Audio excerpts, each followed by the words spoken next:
Hello there guys, gals, ladies and gentlemen. My name is Leipaladin, and today I'm tackling the very tricky topic of the Halo TV series.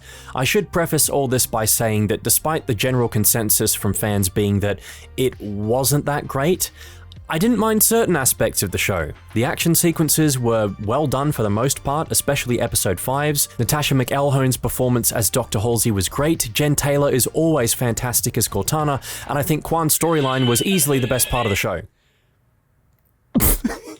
I'm sorry, I couldn't keep a straight face while saying that. Though looking at the TV show as a whole, I'd say it was mediocre at best, and ideally was not what a TV series based around a franchise as distinguished as Halo should have been. It should have been awesome. And it wasn't. While I could go on about the pretty mid CGI, the countless examples of plot convenience, and the massive variance in the production design from great to awful, I'll instead be focusing primarily on the story, some behind-the-scenes tidbits, and arguably what's most important, the characters. This show has been a masterclass in exactly what not to do when it comes to your marketing, PR, adaptation of the source material, and the treatment of the Halo fanbase. So let's crack out the scalpel and start the post-mortem of this frankly baffling oddity of a TV show. But first, we're going to need to take a trip back in time.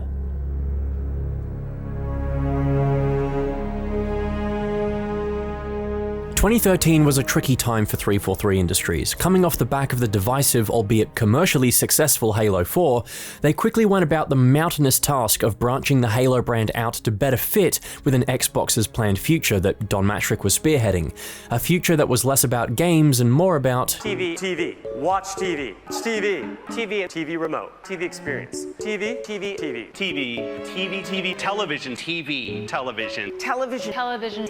television. And thus, a Halo TV series was commissioned. For the first time since the cancelled Neil Blomkamp and Sir Peter Jackson movie project of 2005, Halo looked as though it was going to be getting a big budget adaptation from one of the most famous names in Hollywood, no less. Steven Spielberg and his production company Amblin Entertainment were set to be working in tandem with Showtime to deliver this series. But then nothing. Years rolled by with little to say that this project was even going ahead, aside from some minor mentions from 343 employees who said it was indeed still in development. Showtime mostly pulled out of the project, saying that Halo didn't reflect the priorities and direction of the Showtime lineup, and it was at this point that Paramount stepped in. Paramount was suffering from hemorrhaging box office returns and bad critical reception from previous years with the likes of the G.I. Joe sequel, Teenage Mutant Ninja Turtles, Terminator Dark Fate, and many of their original films failing to perform well. This downward trend was only exacerbated by the pandemic. Their biggest IPs like Transformers had suffered from rapidly declining reviews and box office revenue, with a director who was honestly just past caring about it. If he ever did in the first place. The Star Trek reboot series, starting in 2009, failed to continue after its third film, Star Trek Beyond, barely managing to break even at the box office despite being generally well received, which just left Mission Impossible as their last major cash flow. The last film they produced to gross $1 billion was Age of Extinction in 2014, with a majority of its box office returns coming from China, a market with a rapidly declining interest in American films due to increasing geopolitical tensions between the two countries and further censoring of all international forms of media in China. Paramount were borderline going out of business, and the numbers proved it.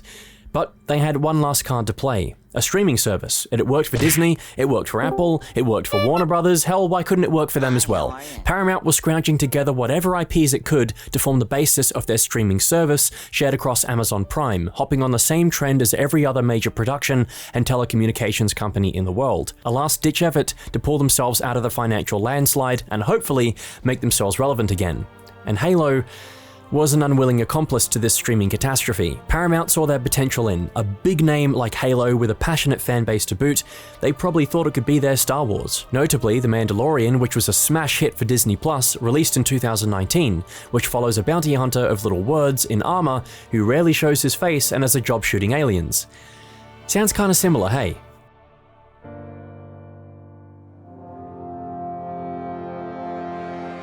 The publicity surrounding the show on the lead up to release was genuinely some of the worst I've ever seen. There was a lot that was taken out of context and twisted for attention, like many tabloid news outlets unfortunately tend to do these days, but regardless, the damage had already been done.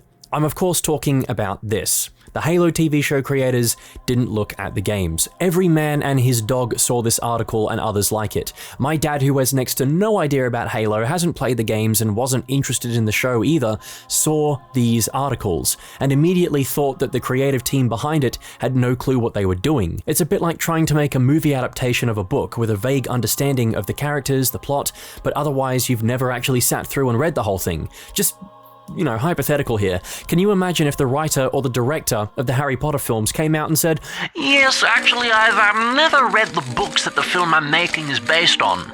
There would be riots in the streets, and understandably so. The Halo community was immediately up in arms regarding this. Even after Stephen Kane, the show's lead producer, responded clarifying what he meant, it was too little too late. In fact, it was even worse than many journos made it out to sound. The show's creators sat down with 343 to discuss all things Halo. The books, comics, encyclopedias, all kinds of exhaustive amounts of material. These folks were given the entire Halo IP to consume, all the information, lore, and canon that they could pull together, and still they managed to fuck it up. Prior to that, we had the news released that most of the show's head writers were bailing out after the first season was finished, almost like they were jumping from a sinking ship, and of course that the Master Chief would also be removing his helmet and we'd be seeing his face.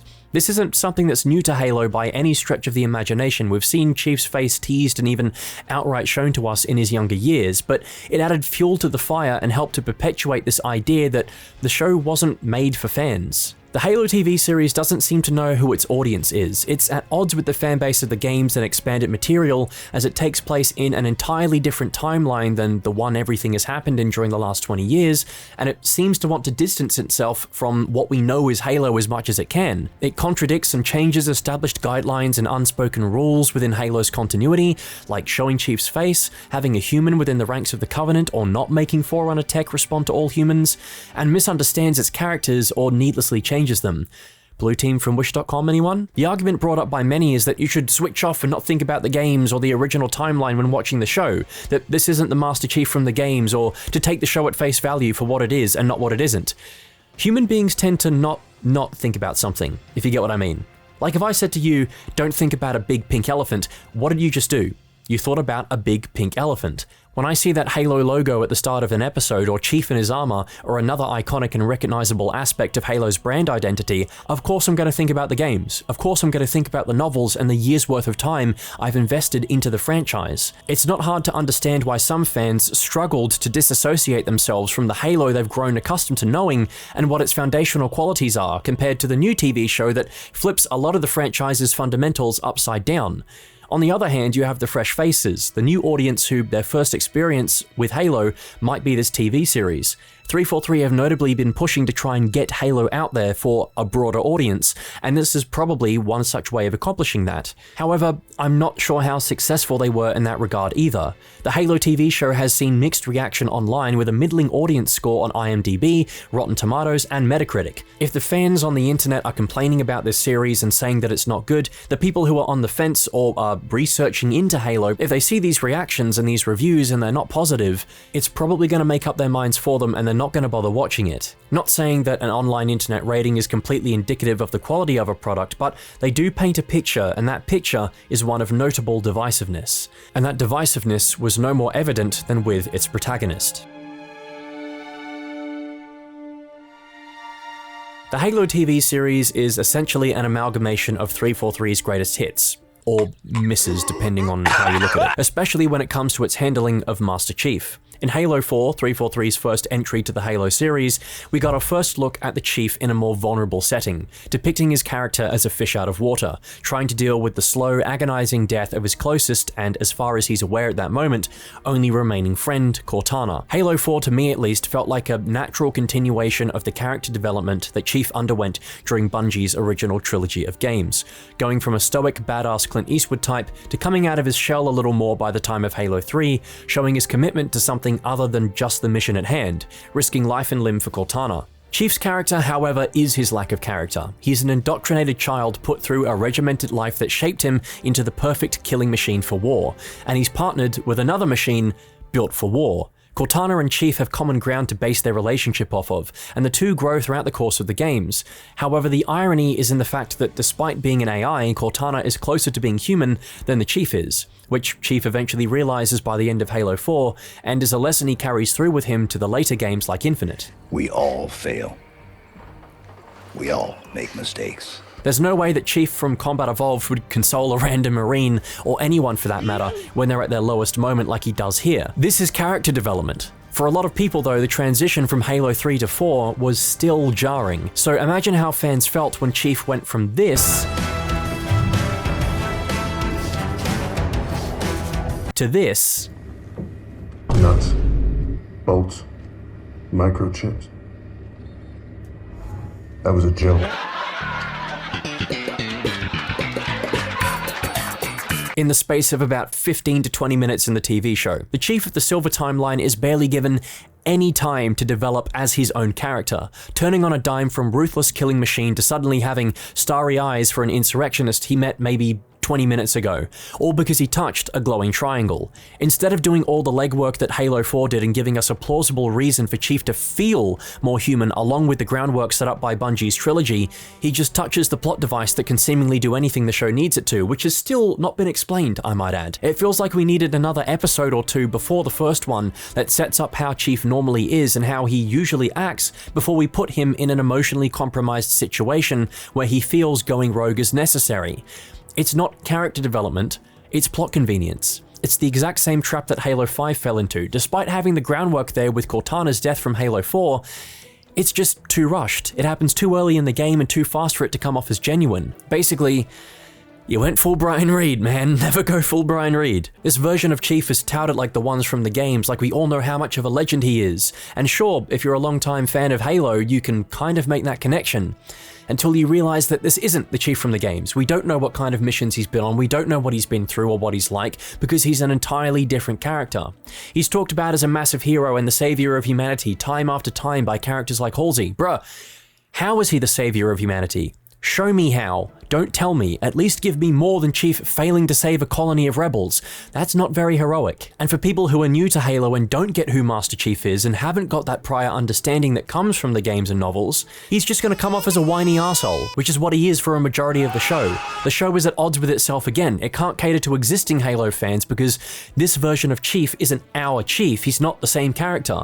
And you can't expect a new audience to connect with him when there's nothing done to set him up except for some blatantly obvious exposition in the first episode, breaking the first rule of writing a story: show, don't tell.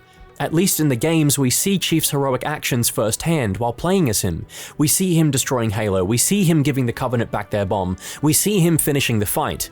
In the TV show, there's nothing. He just falls out of the sky and we're expected to believe he's the good guy. The other major issue with Chief is of course the removal of the helmet. Now, I don't want to point the finger of blame to Pablo Schreiber whatsoever. Given the material he had to work with and from various other roles I've seen him in, I know that Schreiber is a great actor, and when he's in the suit under the helmet for the first episode, he does an incredible job of conveying a lot of emotion despite not being able to see his face. The whole arc for Chief in this show, despite being contrived and poorly written, is that he wants to become more human. Yet it's diminished by making him the most human he's ever been in the first place, and having him spend more time with the helmet off than having it on. The show's creators missed a trick by having the helmet be representative of Chief's lack of humanity. If they really wanted the removal of Chief's helmet to have an impact, instead of just doing it in the first ever episode, they could have built up to it until he finally takes it off when his character arc is complete and he's closer to being a human than a machine.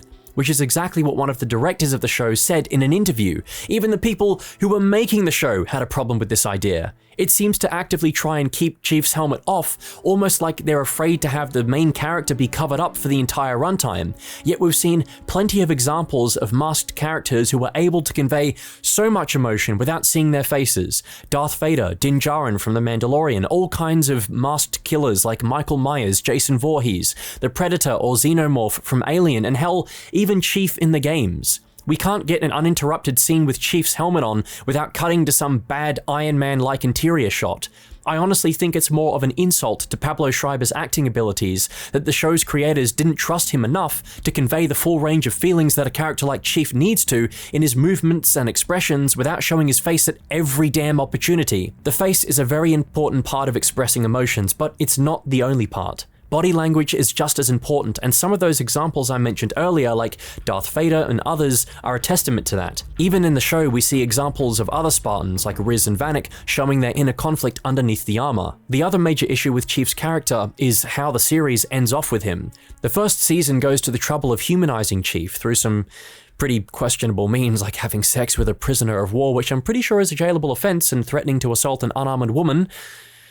Yeah, great, that's the Chief I know, but then completely undoes it all and sets him back to square one going into season 2, wiping his mind and having Cortana take control of his body, piloting his dead corpse around, and now back to being a machine. It's an interesting idea in theory, but undermines the whole point of this season, and no doubt John's consciousness will be brought back somehow in season 2. It's a doomed situation regardless of which way you choose to go down. Either the sacrifice meant nothing and we get Master Cheeks back, or he stays dead with Cortana of all people driving his dead body around.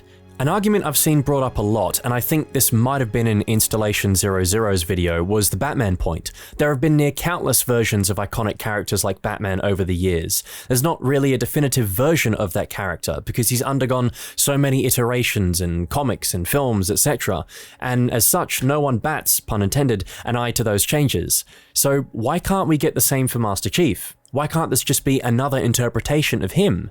While this does have some validity, Batman is an 80-year-old character, coming from a very different age and background. Comic books have always been lacking in a uniformity and continuity that other types of media tend to have. The Batman comics have been helmed by many different writers over the years, and with the onset of things like DC's Elseworld stories, the various multiversal crisis events, and one-off stories like Frank Miller's The Dark Knight Returns, we can get two very different types of Batman within a few years of each other, a characteristic that is also transferred to the films that Batman occupies. Change and interpretation is something that is baked into the very essence of Batman. In his earliest ever appearance in the comic books, he changes wildly between issues. He kills people, then he doesn't kill people.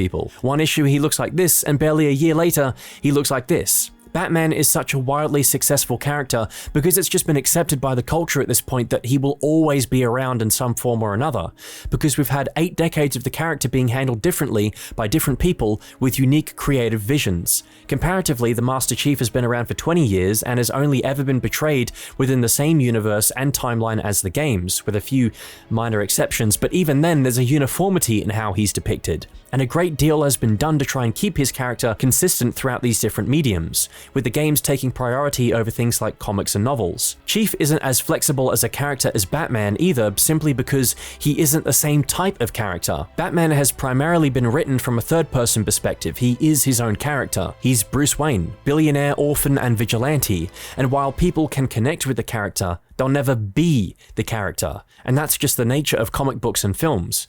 Halo being a game, on the other hand, meant that a lot of the story, especially while Bungie handled the franchise, came second and could take a backseat at times. There's a reason Chief doesn't talk while you're playing as him in Bungie's games, because they want to immerse you and make it seem like you are the hero of this story. The only break to this rule is in the cutscenes where you see Chief from a third-person perspective. Halo is a game that is as much about first-person shooting as it is first-person storytelling, and when that changed in Halo 4 onwards and Chief started coming into his own, what happened? People got upset because the immersion was broken and it no longer felt like you were the hero of this story. You were just there for the ride and controlling someone else's actions. That's why adapting characters like Chief is so hard. It's why they've never touched Doomguy or the Doomslayer with a 10-foot pole for any of Doom's live-action adaptations, because like the Master Chief, he's in this weird middle lane where he is his own character, but he also isn't. He's you. What I'm trying to get at is the TV show missed the point of Master Chief, and they took a massive risk on trying to adapt him for a TV show. In trying to make the Master Chief more human, in trying to give him a face, and trying to make him all these things that he wasn't in the games, they've divided or pissed off a majority of the fans of the character and made a version of him that they also can't relate to and associate with. Kwan is another character who bears the brunt of a lot of criticism. Not only is her storyline shared with Soren the worst part of the show by a country mile, but her motivations are scrambled to the point of looking like they were written by a 15-year-old with an understanding of screenwriting that came from Tumblr. In the first episode, she says, "When I get off this rock," implying some resentment towards her home planet of Madrigal, and hey, I would too if my entire planet looked like the Nevada desert but with more drugs and less illegal aliens. But the rest of the show doesn't do anything to further this idea. In fact, it's the opposite. Kwan spends most of the series wanting to get back to Madrigal and take it back from Vincher, the show's quintessential nasty bad guy played by someone with an English accent. Great cliche. When she eventually does leave Madrigal, there's no sense of wonder to be seeing the rest of the universe and strange new worlds. She just immediately wants to get back home. So does she really want to get off this rock? Like, she hates her home, but once she loses everything, she suddenly changes her mind? Like a you don't know how much you miss something till it's gone type of deal? It just makes her motivations feel muddied. The biggest missed opportunity, in my opinion, however, is Soren. Easily one of the most interesting characters in the show, his potential is squandered by having him tied to Kwan and her storyline. A Spartan too, the greatest soldier to ever be created, who left during training and went off to live a life on his own, start a family, and successfully helped to start a colony? That's a great aspect of the Halo universe that we've barely ever seen, but the show does next to nothing with it. Soren's commitment to John to protect Kwan also just makes no sense. He's willing to leave her on Madrigal and go back to living his normal life, only to then be convinced to go back and help her finish this fight against Vincher for a financial reward. This guy has got boatloads of money. He just came off the back of a very successful heist. Why would he need any more money? And more importantly, if he wanted to fulfill that promise to John of keeping her safe, just knock her the hell out and take her back home with you, dude. Don't put yourself and her at risk from an armed conflict against insurmountable odds. Their plot thread ultimately contributes to nothing in the story, and just baits a potential storyline for the second season that furthers the whole divine purpose chosen one bullshit that was set up with Master Chief by making Kwan, coincidentally, out of the trillions of people in the galaxy, the one person who's supposed to lead Chief to a well that I'm guessing has a portal to Halo under it. You can't make this shit up, man. Something brought up by Hidden Xperia was the lack of any kind of cross-promotion between the Halo games and the TV series. Aside from a 30-day free trial of Paramount Plus when you subscribe to Xbox Game Pass, and some goofy little emblems, weapon charms, stuff like that, there was nothing. I would have thought this was the perfect opportunity to kill two birds with one stone, bring in more interest for the Halo TV show by having some kind of in-game event or pass in Infinite, while also adding more cosmetic content to the game, which a lot of people would agree is severely lacking at the moment. A few new armor sets based off the ones worn by Silver Team in the TV series, with a few matching armor coatings as well, maybe an in-game event pass that could phase in and out every couple of weeks, a weekly ultimate reward that was a little more valuable than an emblem, maybe some challenges related to the TV show, something like find the secret Chevy Tahoe on map X, I don't know, something, anything to draw some attention to this show, and vice versa. You could do the same for people who watch the show, exclusive rewards for people who link their Paramount Plus account with their Xbox Live or something, or they send you an email with a code for an exclusive set of armor, or even just a Paramount themed blue and white coating, you know? Not much. Just the bare minimum. It concerns me even more about the state of Halo Infinite and 343 Industries if they didn't even have the time, despite knowing likely months in advance about this TV show's release window, that they couldn't make a few cosmetics to promote the show with and just give the player base something after the last 7 months where we've essentially been like the three wise monkeys. See no Halo, hear no Halo, play no Halo. And speaking of hearing no Halo, it wouldn't be me if I didn't talk about the music for a hot minute here. God, that was an awful segue. Ask the average person what comes to mind when you mention Halo, and it'll likely be one of three things: Master Chief, the song by Beyonce, or the Halo theme.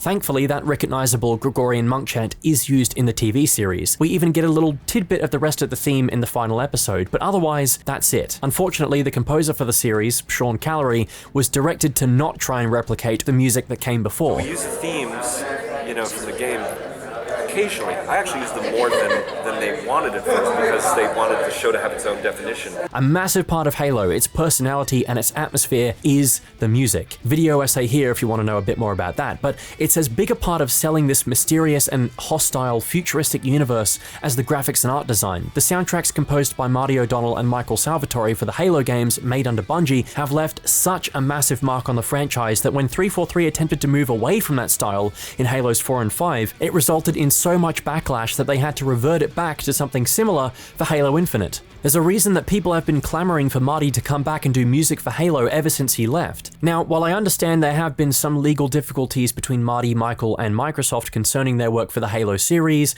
and the use of their pieces being used or covered without their knowledge or prior consent, which is totally fair enough by the way, that doesn't mean that the creators and composer of the TV show couldn't have at least tried to make the soundtrack for the series sound a little more like Halo. While they might not have been able to use certain themes or motifs, surely the instrumentation could have aligned better to that quintessential Halo sound. The OST for the TV series is generic to say the least, with a heavy emphasis on brass instruments and synths that scream basic sci-fi action to me, and it doesn't carry over a lot of the musical consistency from the games. It's not as if Halo hasn't used brass or synth in its soundtracks before, quite the contrary, but it was never really the centerpiece of the soundtracks. Ethereal, almost church-like choirs help to sell the ancient and mysterious aspect of the universe, while also subtly grounding Halo as a human story, because what type of instrumentation is more human than the human voice? With a heavy emphasis on almost tribal-like percussion and Celtic-sounding strings thrown in for good measure, the soundtrack combines various types of music the world over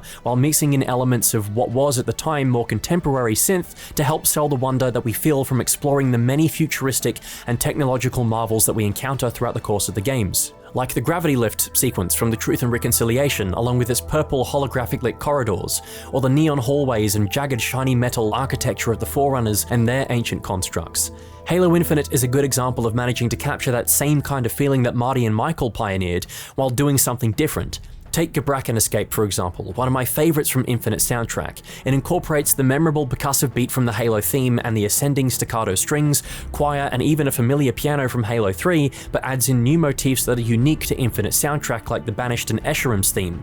This variation on a theme is something that is repeated a lot in Infinite, paying homage to what came before in a respectful way while also doing something different but tonally consistent with the previous installments.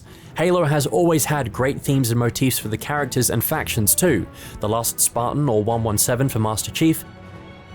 Isolate that signal. Master Chief, you mind telling me what you're doing on that ship? Sir, finishing this fight. Prologue and Ghosts of Reach for the Covenant and Elites. But your inability to safeguard Halo was a colossal failure. The piercing high strings and heartbeat-like drums for the Flood. Or the UNSC's March Brothers in Arms. Each faction and even certain characters have a motif associated with them, but the TV show doesn't have any memorable motifs. Aside from the theme for the show, and I guess by extension Master Chief that plays during the opening credits, which is derivative and doesn't do an awful lot to get me hyped up, that's kind of where the pieces of interest end. Just a little random tangent here, but I would definitely recommend you go and check out Lachlan Gower's take on the Halo TV show opening theme. That is a banger. That's the kind of stuff that you want to be listening to that will get you invested and pumped up to watch an episode of the show. It's uninspired, it doesn't scream Halo to me, the soundtrack is just kind of there. Sitting drearily on top of the scenes it's used in because it's required to be there, not because it should be there. This isn't Sean Callery's fault. Anyone who's able to write a score and produce music for the level of a television series like Jessica Jones, 24, or Halo is bound to be very talented, and this isn't meant to be an attack on him. I think given the right direction, he could have blown it out of the park, but what we did get in the end feels emblematic of this show as a whole. It's got little bits of the Halo we know thrown in there, but it's surrounded by a sea of banality. It feels like this show was not made for what should have been its target demographic, Halo fans. 343, Paramount, CBS, Showtime, whoever or whatever, they went all in on trying to make this show for people who aren't familiar with Halo and its lore, while trying to lazily appeal to fans second with the most surface level things like a few old lines from the games, one music cue that people will remember, and that name in the title sequence, when it couldn't be any further disconnected from Halo if it tried. There are elements about this approach that I can appreciate, however. It makes understanding the show and its universe much easier when it's not tied to anything that came beforehand. But by doing this, you're alienating your existing fanbase, cutting yourselves off from a rich universe filled with 2 decades worth of stories that people have invested their time and money into, pushing away current fans in favor of bringing in new people. I know this is the opposite of good business. You're always supposed to be trying to appeal to more and more customers and reach the widest possible audience of people who can consume your product and in turn give you money, which is what 343 are trying to do. But what about the fan base you already had? It feels like they're not being catered to by disregarding years' worth of stories from the games, the novels, comics, and other expanded materials, stories that people are enormously attached to, by not even acknowledging the show's launch date and having something to celebrate this event in the one place most of your customer base resides, in the games, and by having some of the worst pre-launch press releases that even further polarize the fans. It just didn't stick the landing. They could have embraced an approach like the first few seasons of Game of Thrones, adapting the novels in such a way that the existing fans of the franchise can get behind, while being coherent enough to tell a story that works for newcomers as well. The same thing goes for any adaptation. People always bring up the spoilers argument, and it infuriates me. If you're adapting an existing piece of media, there's no tension, people know what's going to happen. Then what's this? Game of Thrones, Harry Potter, and other adaptations like them were commercially and critically successful. They were groundbreaking. Despite the books for each film or season being released years in advance, the spoilers didn't matter. There were some changes to the source material, but they were ultimately faithful adaptations. We've seen examples throughout recent years of what happens when the makers of films and television shows don't get their core fanbase or the source material. You get Netflix's Cowboy Bebop or Death Note, or on the other hand you get The Last Jedi, 2016's Ghostbusters, the Chibnall era of Doctor Who, or Star Trek under Alex Kurtzman, and inevitably there's a backpedal to try and appeal to the fans again. For every 2016 Ghostbusters, there's a Ghostbusters Afterlife. For every Last Jedi, there's a Rise of Skywalker, but fuck that film, I hate that shit more than Anakin hates sand. What? Or the return of a former showrunner from the golden years of Doctor Who to try and regenerate the franchise once again, or a new show set during the timeline of the beloved original series of Star Trek with Strange New Worlds because Discovery and Picard were both shit, all in the vain hope to try and get the fanbase you lost back on board with cheap references and homages that are purely surface level. And I think the Halo TV show could suffer a similar fate. The end of the first season is setting up a more stoic and quieter Master Chief, which will probably last a grand total of 3 episodes before John's consciousness comes back somehow, and the fall of Reach. There'll be an entire season of references to Eric Nyland's classic novel of the same name, and they'll play up Quiet Chief with his helmet on for as much as they can. What's the bet we'll even get a cameo from Noble Team as well? Neither of those will likely be able to win fans over, as again, it's all surface level, and anyone who's even remotely passionate about Halo and its lore has clocked out already. It's easy to point at the numbers and see the viewing figures for Halo on Paramount+, how it set a new ratings record for the platform, which isn't saying much when you look at their lineup, and how well it's supposedly done, but in the grand scheme of things, views really aren't everything. Would you rather upload a video to YouTube with 100,000 views with a negatively skewed dislike ratio? Or would you rather have less views but have it be more positively received by people? Or, put in the effort and try to accomplish both? What we have yet to see is how many people have likely unsubscribed from Paramount Plus after the series finished. This, to me, all feels like an extension of other things happening at 343 Industries. People might be quick to say that the TV show and the games are two separate ecosystems entirely, and that the fact the TV show is failing isn't solely on 343's shoulders. It should be down to the producers, the directors, the writers, whatever. Well, need I remind you that the fish rots from the head? Kiki Wolfkill, who was previously executive producer for Halo 4, is now the overseer of the franchise's transmedia, and was brought in to act as a supervisor for the Halo TV series, along with Frank Beamish O'Connor. Surely if anyone at 343 truly cared about this franchise, someone who respects its rich, detailed universe, appreciates its legacy and importance to so many people, they would have spoken up and said something about the mishandling of the show and the characters in it. Someone like a transmedia overseer, for example. Consequently, Halo is in one of the trickiest spots it's ever been in and is failing on all fronts. Between the lackluster launch and support for Halo Infinite, a continually climbing series of issues in said game that aren't being addressed, every title from the current developers, 343 Industries being divisive to downright garbage, the TV show being a controversial mess that divided fans even further. It's no wonder so many people have given up on Halo. It's no wonder I'm seeing so many comments like these in my videos and others like it. It's getting to a point now where Halo fans won't be frustrated with the franchise anymore, they just won't be talking about it. They'll become apathetic. They'll lose their passion in all forms, and it won't be discussed in online circles, and it won't be relevant because people just don't care. They've been burnt too many times and they'll throw in the towel. This franchise cannot continue down this path. It is not sustainable. It is not healthy to the longevity of this series, and it is tainting the public opinion of one of Microsoft's biggest and no doubt most beloved commercial IPs. It is time for a change. And at this point, it'll take more than the luck of Master Chief to save not just Season 2 of this TV show, but Halo in general.